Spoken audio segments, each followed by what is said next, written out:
Mr. Gates seek recognition? I move to strike the last word. Gentleman is recognized. I know my colleague who just spoke is new to the committee, and his comments about distractions certainly remind me of moments that we endured in 2017. We had legislation before the committee, good legislation, bipartisan legislation, to stop the Larry Nassars of the world, to not allow them to move from one job to another and harm people.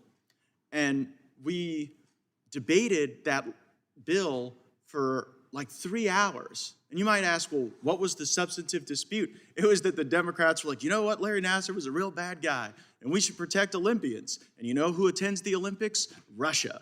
And then they spent hours and hours pursuing the Russia hoax. Now, I look forward to improving and supporting this underlying legislation, and we will have amendments to ripen some issues that I think can really help our American workforce. But we must address a searing matter before the Judiciary Committee and before the country.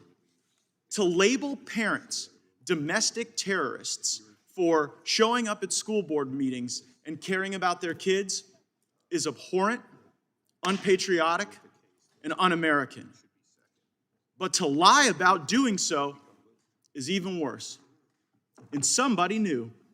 As the Attorney General was testifying before this committee saying he couldn't imagine ever appending a label to a parent of domestic terrorism, someone was watching at the FBI and they understood that that was dishonest, that that did not paint a clear picture of what was actually happening, because there were threat labels that were being put on folks who loved their kids and who showed up.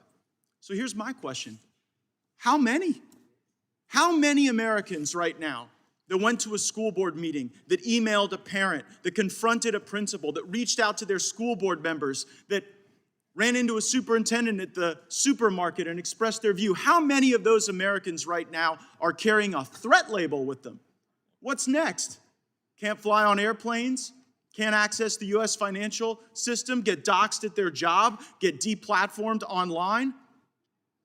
The Department of Justice has been politicized, weaponized, and turned against our fellow Americans.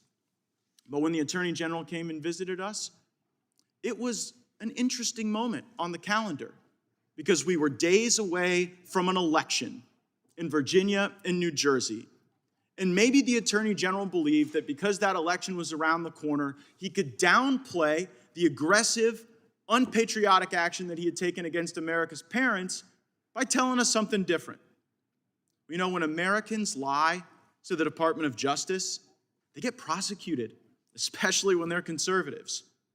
But when the Attorney General seemingly lies before our committee, the majority doesn't even have follow-up questions. And by the way, this is the same Democratic majority that indicted Steve Bannon because he wouldn't show up while attempting to resolve whether or not there was an executive privilege issue. But then when people actually show up and mislead and are dishonest, there is far less contempt displayed in the face of that dishonesty. My fellow Americans, if the Department of Justice will send the Attorney General here to lie to us, to mislead us, then they will lie to you. I was at dinner recently in Florida with my wife, and a clean-cut dude in his 30s comes up, taps me on the shoulder, and said he was a member of federal law enforcement. And I asked what entity, and he said that he wouldn't tell me, but it was the one I criticized the most. And he said, Mr. Gates, you need to understand that the same divisions that exist in our society today also exist in the FBI. And we're not all up for these terrible things that we see in our organization.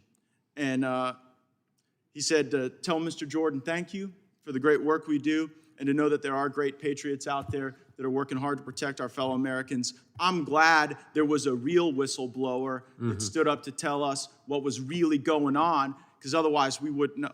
Well, I wonder who that is. You know, just keep talking. They're not really turning you off. Yeah. It is a little bit like a Twitter moment, though, isn't it?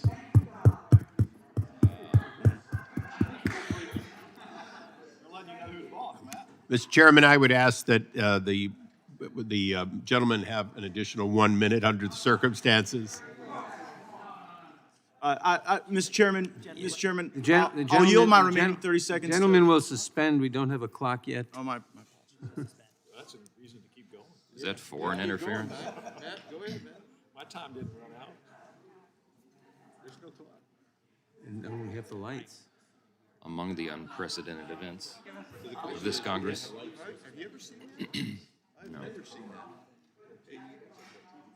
Mr. Chairman, can Mr. Gates have a redo, second act? You had me at hello, Mr. Cohen. If we don't get the Attorney General back, maybe you can bring the chicken. I want to remind all members that masks must be worn unless you're recognized to speak. Does that only count if the Lights. counter's on and the lights are on? No. Well done.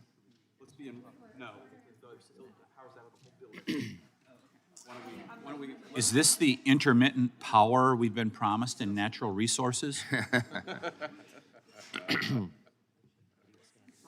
I understand this is a building-wide issue. The committee will stand in recess.